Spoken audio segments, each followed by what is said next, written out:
Dinumog umano ng pagdulog si kapamilya primetime king Coco Martin para pabalikin ang batikang aktres na si Gina Pareño. Sa latest episode ng Showbiz Update nitong Biyernes, October 25, sinabi ni OG na baka pwede raw tuparin ni Coco ang hiling ni Gina.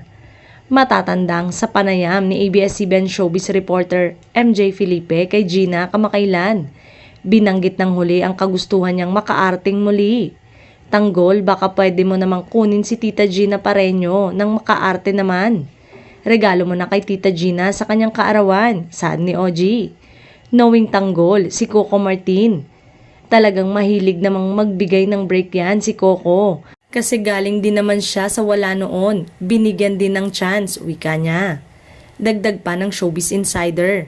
Ngayon, ibinabalik lang niya, kumbaga faith-forward siya.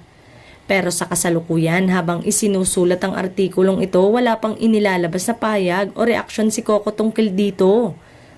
Matatandang minsan na ring nakasama ni Coco si Gina sa Juan de la Cruz nang gumanap ito bilang lola ng karakter niya.